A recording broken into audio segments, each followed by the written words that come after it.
Hello everyone. तो we are starting a new lecture series. हम एकदम नई लेक्चर सीरीज स्टार्ट कर रहे हैं। और ये lecture series I am making keeping in mind, जो ये वीडियो देख रहे होंगे are usually students who are either in college or are in their class 12th, है ना। तो इस सीरीज़ के through we are not here to sell any of the courses. बस हम ये चाहते हैं कि देश की थोड़ी सी फाइनेंशियल लिटरेसी बढ़े। तो I try to make the concept very lucid. और ऐसा भी नहीं मैं आपको इकोनॉमी पढ़ाऊंगा, जो भी करंट अफेयर चल रही होगी, है ना, जो भी इश्यूज चल रहे होंगे, सो दैट आपको ये ना लगे कि यार अभी सब्जेक्ट पूरा शुरू से पढ़ाएंगे, because we are not here to tell you anything, right. हम आपको बस थोड़ा सा फाइनेंशियल लिटरेट बनाना चाहते हैं। ऑल्दो वी वुड वांट कि हमारी भी अवेयरनेस थोड़ी बढ़े, you subscribing to our channel, forwarding it to people, because the content is top notch. But still आप नहीं भी वो करते हैं, आई नेवर से और never ask people to subscribe to my channel और समथिंग लाइक दिस। बस इस वीडियो का मोटिव ये है कि आपके आसपास जो भी 18, 20, 22 साल के बच्चे हैं, उन तक आप ये वीडियो पहुंचा दो, so that they become financial literate. देश में जो भी चल रहा है उसको हम बहुत ईजी लैंग्वेज में समझने की कोशिश करेंगे, ताकि उसको ये ना लगे मैं इकोनॉमी पढ़ रहा हूँ। I try to I make sure कि वो बहुत ईजी ल्यूसिड हो जाए। And I been doing this offline from past couple of years, but इसको मैं ऑनलाइन करने का ट्राई यहाँ से करूँगा। तो make sure that you are watching it. और ये किसी भी एज ग्रुप के लोग देख सकते हैं। और इसको बिल्कुल भी इस तरीके से नहीं देखना एग्जाम में क्या पूछेगा क्या नहीं पूछेगा। आप बस इसको इस हिसाब से पढ़ें कि आपके आसपास जो भी आपकी अर्थव्यवस्था में हो रहा है, आपकी इकोनॉमी में हो रहा है, वो आपको समझ में आए। और मैं उसको वीकली बेसिस पे समझाने की कोशिश करूँगा। अभी मैं कुछ कमिट नहीं कर रहा हूँ, but still I make sure that I am uploading a video every week as and when I get time. तो फिलहाल ना जून के लास्ट वीक की कुछ न्यूज़ेस को समझते हैं। और मैं कोई पीपीटी नहीं लाया हूँ कि आप उसको समझो, आप बस मेक श्योर दैट आप कंसेप्ट समझ जाओ। थोड़ी थोड़ी टेक्निकलिटीज़ के लिए आप बहुत सारे यूट्यूब वीडियोज़ हैं, वहाँ पे देखो। वहाँ पे अपने एग्जाम के लिए उस चीज़ को पढ़ना चाहते हो पढ़ो। इस लेक्चर से I am not trying to tell you anything about your examination और समथिंग लाइक दैट। उसके लिए अलग वीडियोस हम बनाते हैं, उसको आप फॉलो कर सकते हो। Like every day I started taking the daily Hindu analysis, although some colleagues also join it, but they are also equivalently equivalent, like much better than me. Secondly, there is this static GK series which is going on every Monday, Wednesday and Friday. वो आप follow कर सकते हो exam perspective से। इसको exam की तरीके से नहीं देखना है। देखो पहली क्या न्यूज़ आई, पहली एक न्यूज़ आई कि जो इंडिया के स्मॉल फाइनेंस बैंक्स हैं, अभी सिर्फ न्यूज़ समझो। स्मॉल फाइनेंस बैंक्स को का जो पीएसएल टारगेट है, बिल्कुल मत डरो कि पीएसएल क्या है, वो मैं आपको समझाऊंगा, वही मैं आपको बताने आया हूं। ये जो इनका पीएसएल टारगेट है किसका, स्मॉल फाइनेंस बैंक्स का, इसको 75% से रेड्यूस कर दिया है 60%। किसने रेड्यूस किया है? आरबीआई ने। पहली हमें एक चीज़ समझ में आ गई कि बैंक्स के कुछ रूल्स रेगुलेशंस में चेंज करना होता है, तो RBI can do it. All sorts of banks, धीरे धीरे हम बस आप समझते चलिए। पहला सवाल आएगा आपके दिमाग में, what is PSL, what is PSL, right. कि जो कॉन्सेप्ट है ना बैंकिंग का, वो ये कहता है कि बैंक कुछ लोगों का डिपॉजिट लेता है ना, और उसी डिपॉजिट को कुछ लोगों को लोन के फॉर्म्स में दे देता है। और ये जो बीच में इसका मार्जिन होता है, उसी से उसका ऑपरेशनल कॉस्ट निकलता है, बैंक चलती है, फिर स्टाफ को सैलरी मिलती है, बैंक अपनी ब्रांडिंग वगैरह करता है इसी मार्जिन से। तो लेट्स से अगर मैं इनको 6% वापस कर रहा हूँ, तो मैं यहाँ पे 8% पे लैंड कर रहा हूँ। सिंपल कॉन्सेप्ट है बैंकिंग का, बैंक ऐसे ही ऑपरेट करते हैं। तो इस वजह से बैंक्स जो थे सिर्फ फोकस करने लगे किस चीज़ पे, प्रॉफिट मेकिंग। प्रॉफिट मेकिंग है ना, कि भाई प्रॉफिट कमाना है, जितना बढ़िया मार्जिन मिल जाए।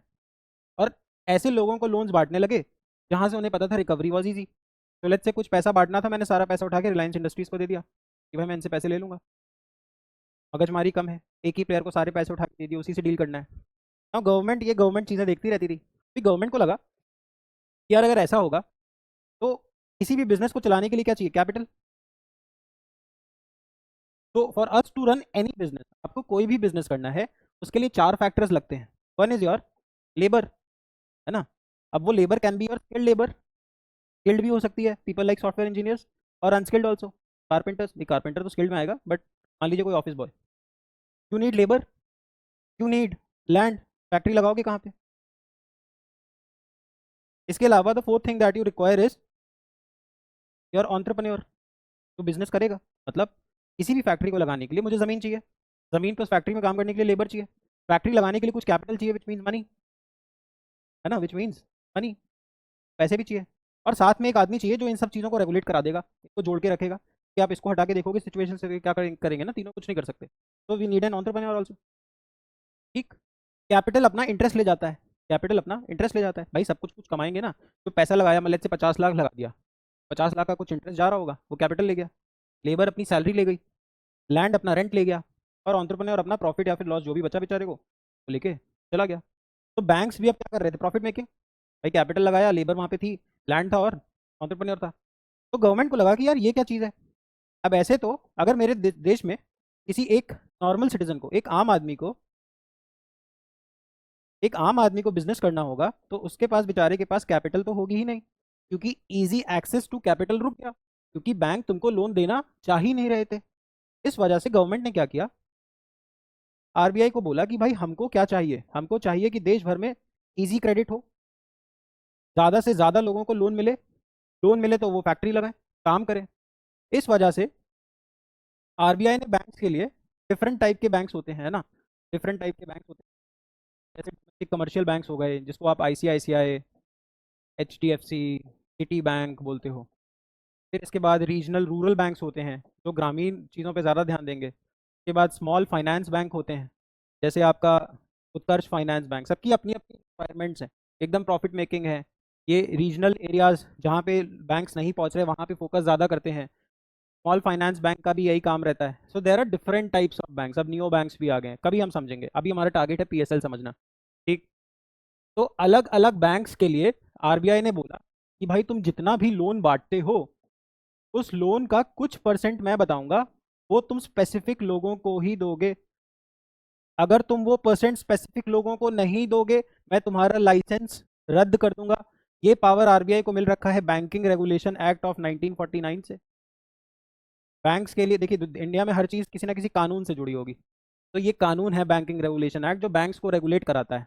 ये पावर उसको दे रखी है, आरबीआई को पावर दे रखी है कि यू कैन लाइसेंस, लेकिन रिवोक देयर लाइसेंस, आप लाइसेंस खारिज कर दो अगर वो उतना परसेंट उन लोगों को नहीं बांट रहे जो हम बोल रहे हैं। इसके लिए गवर्नमेंट और आरबीआई ने कुछ एरिया स्पेसिफाई किए कि भाई इनको लोन तो देना ही देना है, जैसे कि योर एग्रीकल्चर, योर एजुकेशन। इसके अलावा छोटे और लघु उद्योग, एमएसएमई, छोटे बिजनेसमैन। ठीक। इसके बाद अगर मुझे रिन्यूएबल एनर्जी में पैसा लगाना है कि भाई सोलर एनर्जी दो, विंड एनर्जी पे पैसे लगाओ, स्पेसिफिकली कोई एससी एसटी या फिर कोई ट्राइब्स को टारगेट करना है, तो इसके लिए आरबीआई क्या करता है, कुछ टारगेट सेट कर देता है। और इसीलिए अगर आप इसका फुल फॉर्म खोल के पढ़ोगे तो लिखा होगा प्रायोरिटी सेक्टर लेंडिंग। सेक्टर क्या होता है, इकोनॉमी में डिफरेंट टाइप के सेक्टर होते हैं कि भाई food sector, education sector, Bollywood sector, ये सेक्टर, वो सेक्टर, रोड सेक्टर। कुछ सेक्टर ऐसे हैं जो हमारी प्रायोरिटी पे हैं। Sector such as education, MSME, agriculture, इनको कोई लोन देने नहीं जाएगा, तो वो हमारे सेक्टर्स प्रायोरिटी पे हैं। सो प्रायोरिटी सेक्टर्स को लेंडिंग करो, कुछ परसेंट लेंडिंग करो। समझ पा रहे हैं? इसी को बोलते हैं पीएसएल। अब हुआ क्या, 2015 में कमेटी बनाई गई, नचिकेत मोर कमेटी से सरकार ने बोला यार हमको ना गांव गांव में जाके बैंकिंग बढ़ानी है। कैसे बढ़ाएं, लोगों के पास इजी क्रेडिट नहीं आता, गांव गांव में बहुत सारे महाजन बैठे हैं, वो बेचारे ऋण जाल में फंस जाते हैं, डेट ट्रैप में फंस जाते हैं और वो मर जाते हैं। तो नचिकेत मोर साहब ने बोला कि एक एंटिटी तैयार करो स्मॉल फाइनेंस बैंक नाम की, और कुछ कंडीशंस रख दी कि भाई तुमको स्मॉल फाइनेंस बैंक खोलना है तो 200 करोड़ रुपए होने चाहिए, कम से कम 25% ब्रांचें ऐसी जगह पे खोलोगे जहां पे बैंक नहीं पहुंच रहे, मतलब गांव में खोलोगे, दूर दराज के इलाकों में खोलोगे, है ना। तो ये कंडीशंस रखते ही 2014 में कुछ स्मॉल फाइनेंस बैंक इंडिया में खुलना शुरू हुए, जिसमें से आपने एक का नाम सुना होगा, उत्कर्ष स्मॉल फाइनेंस बैंक। इनको बोला गया कि 25% जो ब्रांचें हैं गांव में खोलो, आप जितने भी लोन बांटोगे उसका आधा लोन आप 25 लाख से ज़्यादा नहीं बांट सकते। कोशिश की गई दूर दराज के इलाकों में गरीबों को और जो वल्नरेबल सेक्शंस हैं उनको ज़्यादा से ज़्यादा इजी क्रेडिट लोन पहुंचाया जाए।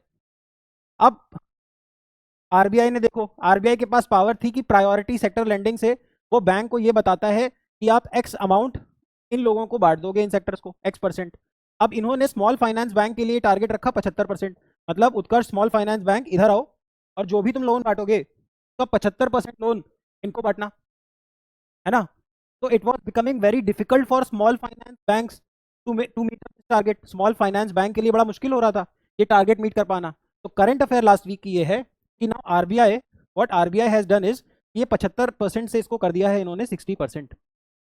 कि अब जो आप पैसा बांटेंगे उसमें आपको 60% पैसा कैसे बांटना होगा, प्रायोरिटी सेक्टर लेंडिंग के थ्रू। थोड़ी थोड़ी चीजें समझते हैं। इंडिया में जितने भी डोमेस्टिक कमर्शियल बैंक्स होते हैं, डोमेस्टिक मतलब लोकल के, कमर्शियल मतलब प्रॉफिट बनाने के लिए, banks like ICICI, HDFC, axis bank, है ना, your SBI, all of these banks, इनका जो प्रायोरिटी सेक्टर रिक्वायरमेंट है दैट इज 40%। मतलब ये जितना भी पैसा कमाते हैं उसका, सॉरी लोन बांटते हैं, उसका 40% लोन, उसका 40% लोन दे हैव टू, उसका 40% लोन, उसका 40% जो लोन है वो इनको स्पेसिफिकली कुछ कुछ एरियाज में देना होगा, लाइक एग्रीकल्चर, MSME, एजुकेशन, जो मैंने आपको सारे एन्यूमरेट किए। ठीक। जो फॉरेन बैंक्स हैं, HSBC टाइप के banks, foreign banks, foreign banks का रिक्वायरमेंट कितना है? 40%। फॉरेन बैंक्स का रिक्वायरमेंट कितना है? 40%। रीजनल रूरल बैंक्स को यही टारगेट दे दिया 75% का, क्योंकि उनका पर्पज ही क्या था? रूरल रीजन्स में इकोनॉमी को बढ़ाना, राइट। स्मॉल फाइनेंस बैंक के लिए ये टारगेट थी कितनी? 75 now, which is reduce to 60%। अब बहुत लोगों के दिमाग में क्वेश्चन आएगा कि अगर कोई बैंक अपने PSL, क्या उसका लाइसेंस रिवोक हो जाएगा? आंसर होगा यस। लेकिन उसके लिए भी RBI क्या करेगा? RBI ने उनको दो मेथड दे रखे हैं। एक कि भाई जैसे तुम्हें कुछ शॉर्टफॉल हुआ, मतलब मान लो मुझे 40% लोन प्रायोरिटी सेक्टर में बांटने थे, 100 में से 40 रुपए, पर मैंने 32 बांटे, 8 रुपए का शॉर्टफॉल हो गया। कुछ बैंक ऐसे भी होंगे जिनको बांटने 40 थे पर बांटे कितने? 48। तो इसी जो शॉर्टफॉल होती है और किसी बैंक के पास सरप्लस होता है, तो बैंक आपस में खरीद फरोख्त कर लेते हैं। मतलब जो मेरा 8 कम है वो किसी का 8 शायद ज़्यादा हो, तो ये मैं सर्टिफिकेट खरीद लूंगा। इसी को बोलते हैं प्रायोरिटी सेक्टर लेंडिंग सर्टिफिकेट। और इसकी खरीद फरोख्त, ये जो खरीदा बेचा जाता है, it is done on the E Kuber platform of RBI। E Kuber platform of RBI, मतलब RBI ने एक प्लेटफॉर्म बना रखा है ई कुबेर नाम का। उस पर प्रायोरिटी सेक्टर लेंडिंग सर्टिफिकेट का क्या होता है? खरीदना बेचना होता है, बैंक आपस में खरीदते रहते हैं। दूसरा, मान लो ये भी काम नहीं कर पा रहे हो, तो second what you can do is, हमारे बहुत सारे फंड है देश के, जैसे नेशनल हाउसिंग बैंक है ना, नेशनल नेशनल हाउसिंग बैंक का फंड है, सिडबी का फंड है, ठीक, जो स्मॉल इंडस्ट्रीज को लोन देते हैं। फिर इसके बाद आपका एक RIDF नाम का फंड है, रूरल इंफ्रास्ट्रक्चर डेवलपमेंट फंड, जो रूरल का इंफ्रा है, जो गांव वगैरह में हमारे इंफ्रा है, रोड्स हैं, पुल हैं, पोर्ट हैं, ये सारी चीज़ें हैं जो गांव वगैरह की हैं। इसमें इसके लिए एक सरकार ने फंड बना रखा है जिसको मैनेज करता है NABARD। ये भी एक टाइप का बैंक है। मैनेज कौन करता है? NABARD। तो आप ना इसमें भी पैसे डाल सकते हो। So what banks can do is, either they can buy PSL certificates of that much amount that they have not like given. Secondly what they can do is, तभी बचता है, शॉर्टफॉल है, आप NHB, SIDB या RIDF नाम के fund में वो पैसा डाल दो, जब रिटर्न आएगा आपको रिटर्न उतना मिलता रहेगा। तो ये न्यूज़ क्या थी? स्मॉल फाइनेंस बैंक का PSL कर दिया है 60% फ्रॉम 75%। मैंने आपको बताया दिक्कत क्यों आ रही थी। इसके अलावा में आप सीखना क्या था, what are PSL norms, what is e Kuber portal. In case PSL norm नहीं हुआ तो क्या करेंगे? ई कुबेर पे जाके एक्सचेंज करेंगे, या फिर RIDF, SIDBI या NHB के फंड में वो पैसा डाल देंगे। I hope you are able to understand what e Kuber and PSL is. और ये प्लीज़ किसी एग्जाम पर्सपेक्टिव से मत देखें, it's just for your learning, and if it's adding value to your preparation or let's say whatever you are doing, please comment. अगर मेरे पास comments आएंगे तो I try to make sure more such videos. Thank you so much. And also I am telling you I don't take any retakes and things like that. तो मैं एक गो में ही बनाता हूँ। अगर आपको अच्छा लग रहा होगा तो मुझे बताइएगा। इस शायद सिर्फ एक यही रीज़न है जिस वजह से मैं ये वीडियोस ये या फिर ये शॉर्ट इकोनॉमिक्स बनाऊंगा, because this is not adding any thing to our courses और एनीथिंग पर से। Thank you so much.